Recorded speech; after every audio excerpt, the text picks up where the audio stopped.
Welcome to another Swordmaster Publications presentation. My name is Arnie Lawrence. Today we'll be studying Judges chapter 4. Now Judges chapter 4 and 5 go together, but we're going to be doing them as separate videos. These have to do with the judge Deborah. And I like that Deborah is in here. It shows that, there's a lot of people that say that God is a misogynist, that he only favors men, that he's very anti-women, and that's simply not the case, and we can show that as a separate study. But Deborah is a very strong leader. She's very capable. She's very wise, and we're going to see that here in these next couple of chapters. And we're also going to see another woman who steps forward and who does a great thing for Israel, even though she's not technically of Israel. And so it's a powerful 2 chapters here, and it really shows something of the nature of God that we don't see too often put at the forefront, even though we know it's there throughout the Bible. So let's go ahead and get started in Judges chapter 4. It says in verse 1, "And the children of Israel did evil in the sight of Jehovah when Ehud was dead. And Jehovah sold them into the hand of Jabin, king of Canaan, that reigned in Hazor, the captain of whose host was Sisera, which dwelt in Harosheth of the Gentiles." So Ehud dies. We talked about Ehud in the last chapter. And after he dies, the children of Israel become corrupt again.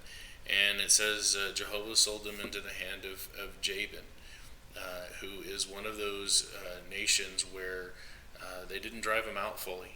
And so he rises up. He's this kind of tributary kingdom, gains a lot of power, and he's able to go against several of the tribes. Now again, remember that when we go through the book of Judges, it isn't all 12 tribes that are put into servitude or who are put into any kind of slavery to these kings.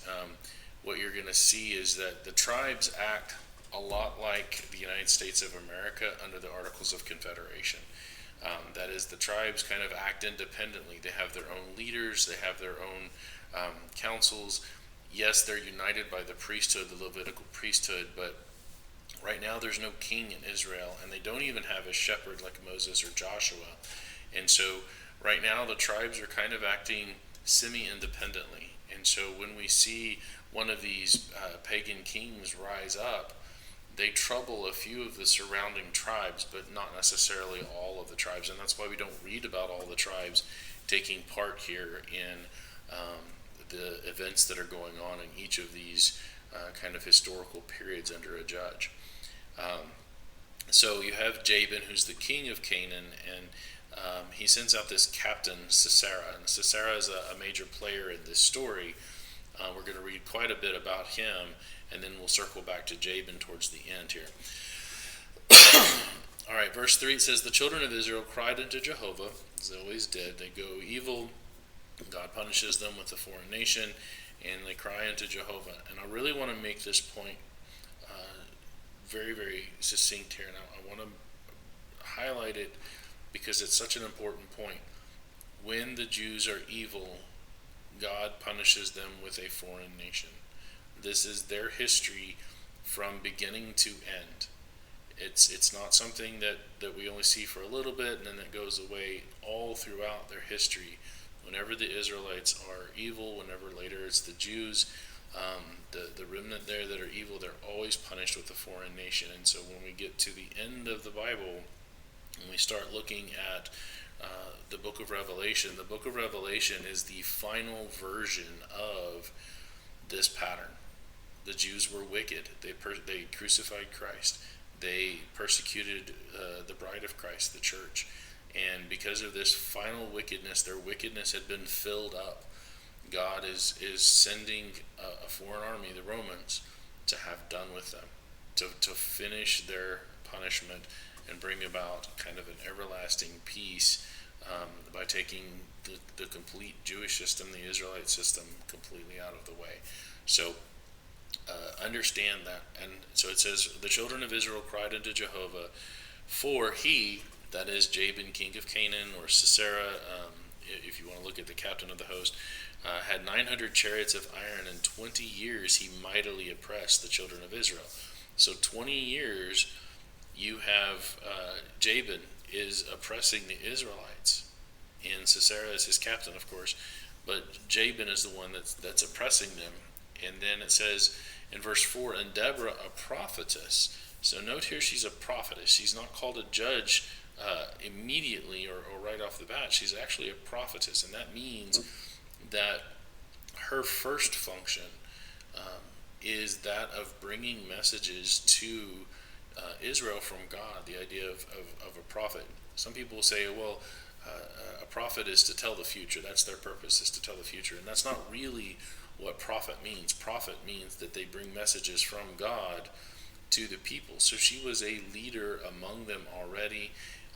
And then it says that she was a prophetess. She was the wife of Lapidoth, and she judged Israel at that time. So she was already in this position of leadership, and in the terms of judging, she was somebody that they could go to for wisdom and counsel, and to hear what God had to say for them.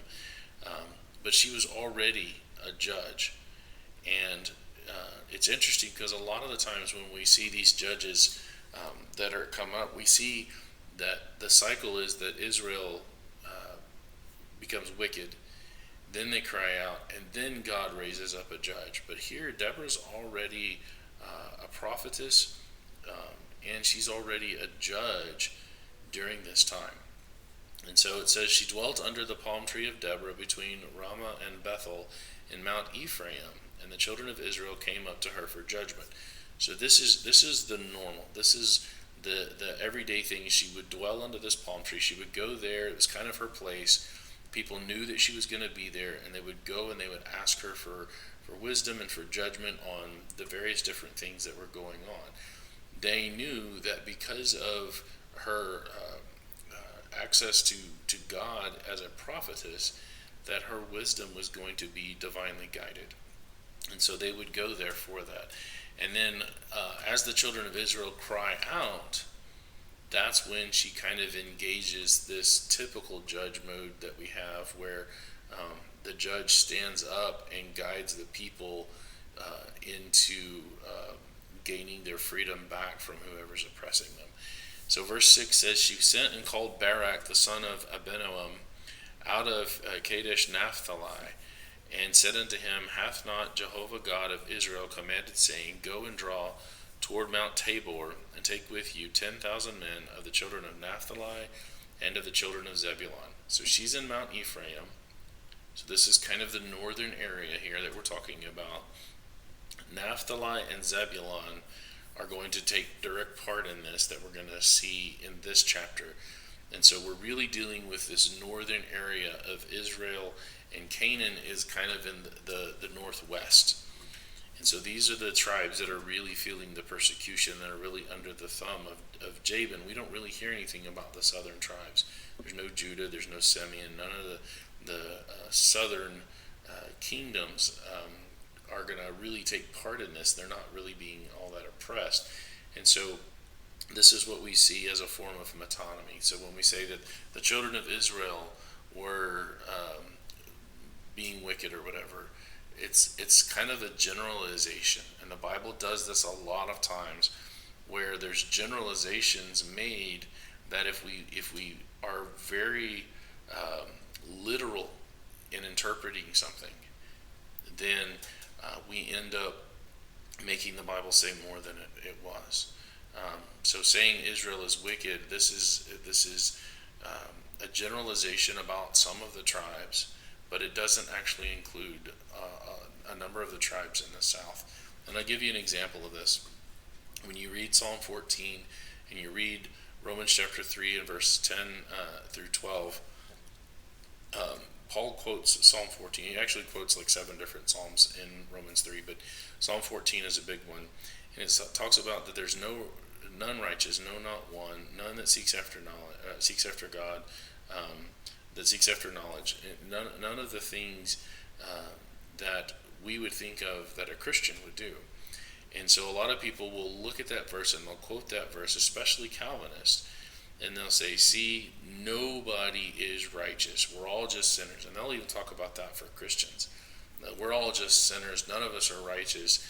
None of us are seeking after knowledge, which is absurd to think about when you have Paul writing to a church who are seeking after knowledge. That's how they became Christians. Remember, Jesus on the Sermon on the Mount said, seek ye first the kingdom of God. He doesn't give them a command that they can't follow. And so you have these people that are seeking after righteousness. They want to serve God, and they have been made righteous by the blood of Christ. And so when we see here Paul quoting that, we have to understand it in the proper context, that it is a generalization. And if you go back one verse to verse 9 in Romans 3, then he's talking about Jew versus Gentile. And there's a generalization that he's saying that your Jewness or your Gentileness doesn't make you righteous. There's no righteousness to be found in your physical nation. And that's not the way to be righteous before God. And so you can see that in Psalm 14 as well, that there isn't any righteousness to be found in the nations. And so understand the way that the Bible presents things. Otherwise you end up with setting up a contradiction. And so here we see the same thing. Israel is wicked, but we're really only dealing with those northern tribes. And we're going to see men out of those tribes are called to make an army and to go up and to fight. And these men are faithful as they do what God says. And with Deborah's leadership, they free themselves. And Barak, of course, is the leader. Deborah is kind of the civil leader, if you will. We might think of like the president. And then Barak is the general. And they have their counterparts in Jabin and Sisera. So, anyway, these 10,000 men of Naphtali and Zebulun are called. And then it says, I will draw unto thee to the river Kishon Sisera, the captain of Jabin's army, with his chariots and his multitude, and I will deliver them into your hand. So Deborah, speaking on God's behalf, says that God's going to draw Sisera with the Canaanite army to the river of Kishon. That's where they're going to be drawn, and there they are going to be defeated. And it's up to these men. Do you believe? Do you believe that God is going to do this? And they do. They are like, we'll go. But Barak gives a condition. So verse 8, Barak says, if you will go with me, then I will go. But if you will not go with me, then I will not go. And so his condition is that this woman who says she's speaking for God needs to go with him. This is something that he's not challenging God, but what he's doing is he is seeking the assurance that what she says is indeed come from God. Because if she said, no, I'm not going with you, then he's like, oh, how do I know that you're actually speaking from God if you're not willing to go? That means you don't believe that what you're saying is true, that you don't believe God is going to give us victory. The other part of this is that we always have the leaders of the Israelites, especially in terms of those who are not warriors, going to battle or going to the place of battle. Joshua went, Caleb went, Moses, when he wasn't an old man, went, and then you had Phinehas, who was the high priest, would go oft times into battle. And so you have these leaders that led at the place of battle. They were not sitting back in some city and directing things from afar and not facing the danger themselves. And so that's what Barak says to Deborah. And so she says in verse 9, she said, I will surely go with you. So there's no contention here of, well, you don't believe God, you don't believe me. There's none of that. That's not the context here. That's not the feeling or the sense that we get of what's going on in this interchange here. It's a very submissive to God's will kind of thing. But Barak says, if you're going to go, if you want me to go, you need to go too. And so she says, sure. And then she adds a caveat to this. She says, notwithstanding the journey that you take shall not be for your honor.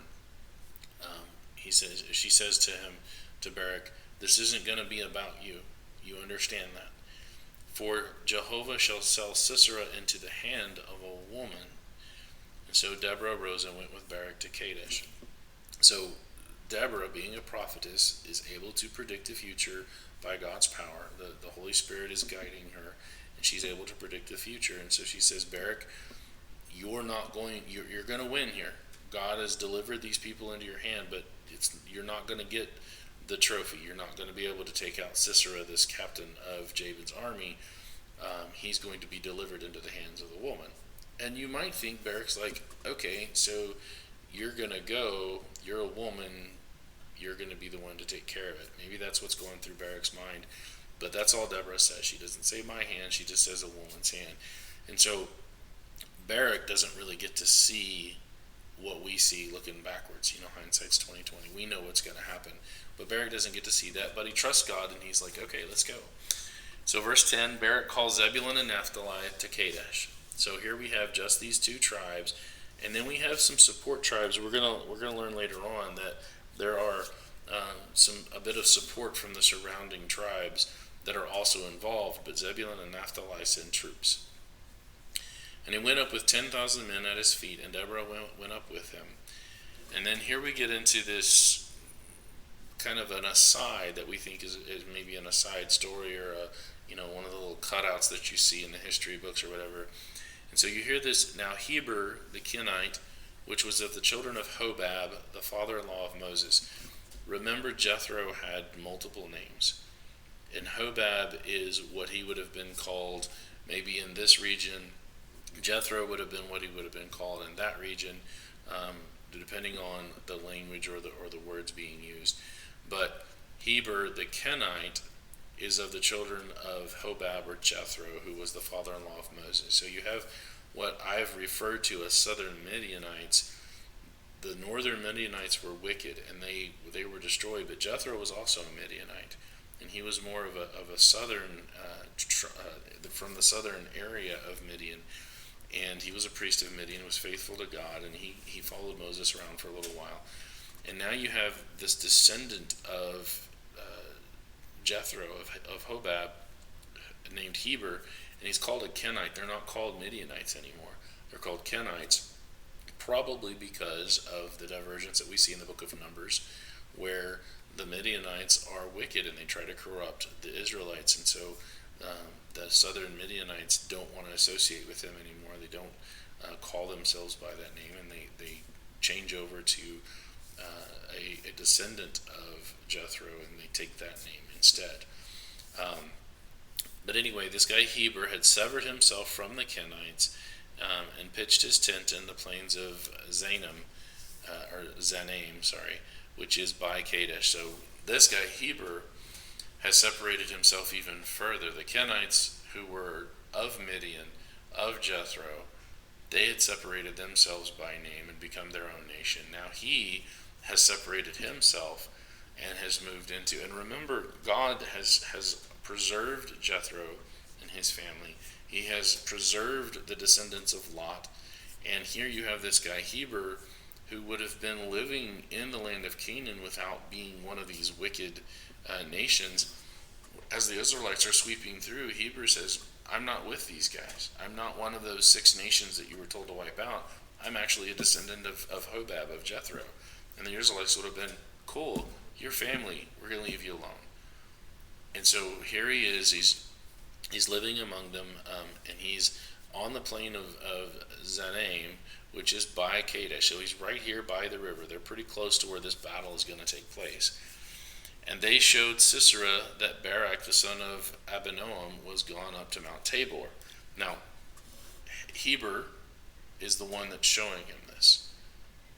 Now, remember, God was going to draw Sisera to the river with all of his armies. So we can read this on the surface and we can try to say, well, is Heber being a spy? Is he saying, hey, the Israelites are over here and trying to get in good with Canaan? Or is Heber a servant of God and the means by which God draws Sisera to the river? I believe it's the latter. I believe that we're going to see that Heber is an ally of Israel, and is acting with knowledge from God to draw Sisera where he's going to be defeated.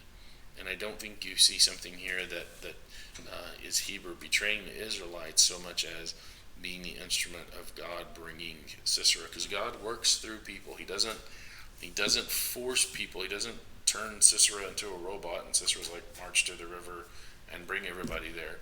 God informs, and then those who are his servants do his bidding, and they do so willingly.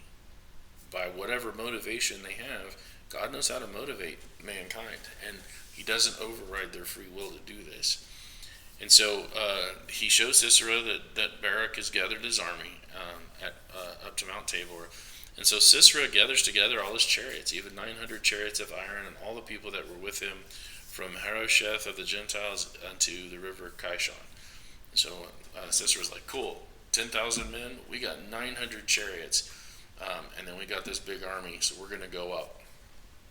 So Deborah says unto Barak, up, for this is the day which Jehovah has delivered Sisera into your hand. Is not Jehovah gone out before thee? So Barak went down from Mount Tabor, and 10,000 men after him. So you've got this battle that's going to happen. Mount Tabor is up on this side of the river, and you've got the chariots coming on this side of the river, and Deborah says, hey, today's the day. God has called you out to battle. He's going out before you. And it's kind of this reminder of God is with you, don't be afraid. And so Barak's like, yep, we're here, we're doing it. And they come down out of the mountain with his 10,000 men, and they go to meet Sisera. And it says, Jehovah discomfited Sisera and all his chariots and all his hosts with the edge of the sword before Barak. So discomfited, this idea of the chariots didn't do what they were supposed to do. You have a confusion and chaos that's going on here, and Barak is able to sweep in with his 10,000 and able to take them out and defeat them.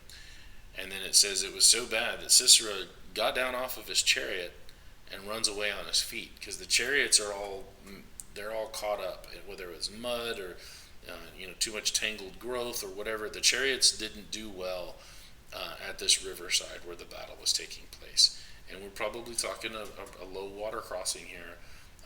And so it's not a good battle for the chariots. That's why God brings them to this river. And so Sisera realizes he's lost, and he runs away on his feet. But Barak pursued after the chariots and after the host unto Harosheth of the Gentiles. Now note that Sisera gets off his chariot and runs away. But Barak goes after the chariots. He goes after the host. They've routed them. They're fleeing. He follows them all the way back to Harosheth of the Gentiles, and all of the host of Sisera fell upon the edge of the sword, and there was not a man left. So they completely wipe out the entirety of Sisera's army. They're all dead.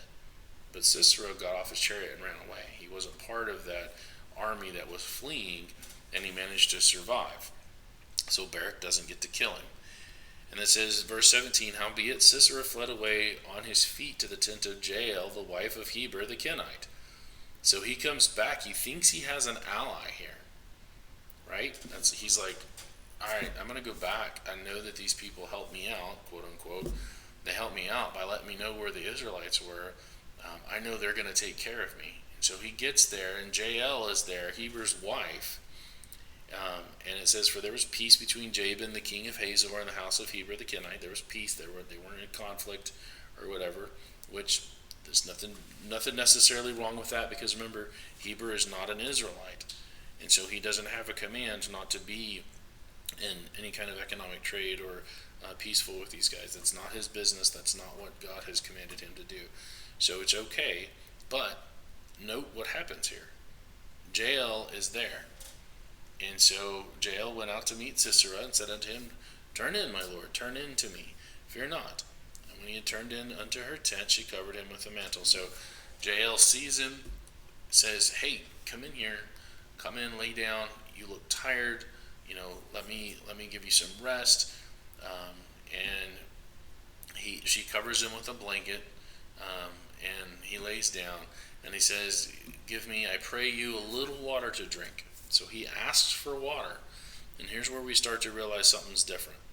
Okay, so he says, "May I have a little bit of water to drink, for I'm thirsty?" And she opens a bottle of milk and gave him to drink and covered him. Why did she give him milk when he asked for water? Well, what does milk do? What do you do to children at night when they're thirsty? You give them milk because milk puts them to sleep. Water won't necessarily do that, but milk will put you to sleep. And so she gave him milk in order to help him sleep. And then, he's kind of laying there. He's exhausted from running. He's in this nice warm blanket in this nice bed.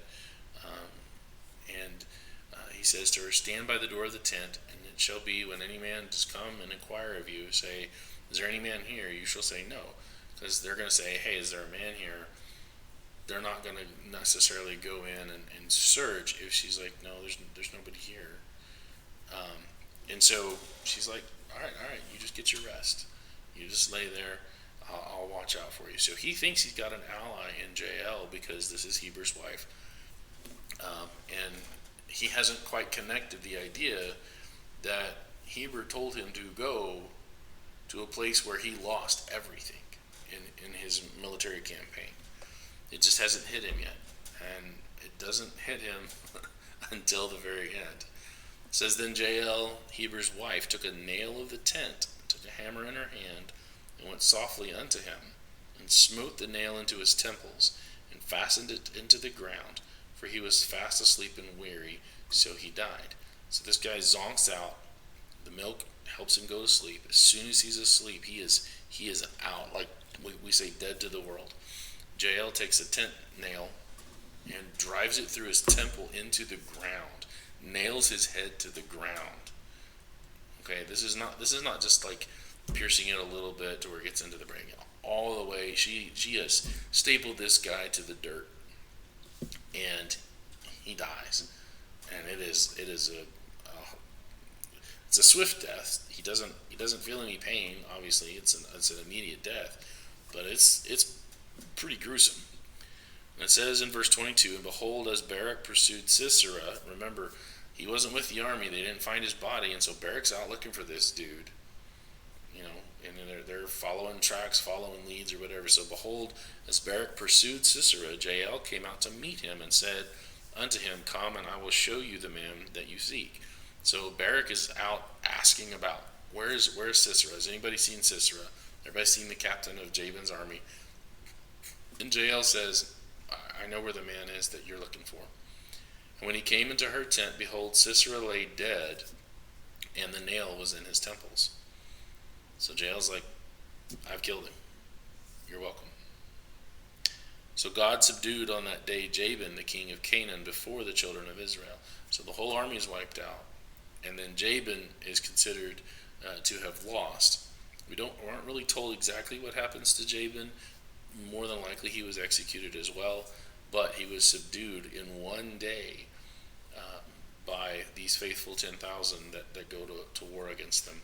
And it says, "The hand of the children of Israel prospered and prevailed against Jabin, the king of Canaan, until they had destroyed Jabin, king of Canaan." And that destroyed, this idea here is his army, all of his power, everything. Don't know that he was explicitly killed, but probably this is probably part of the destroyed that he dealt with. But more than likely, we're really just talking about all of his army and all of his power to subdue and hurt the Israelite people at this time. So that brings us to the end of chapter 4. Again, chapter 5 is going to be a continuation of Deborah specifically, but I wanted to make it a separate video because we're going to have a song that Deborah sings.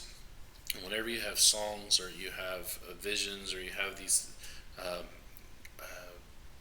kind of pieces of art, even when we get into the book of Psalms, you really have a lot of meat there that relates to the culture of the Jews, things that the Jews would have understood, and a lot of things that they draw on for their apocalyptic texts.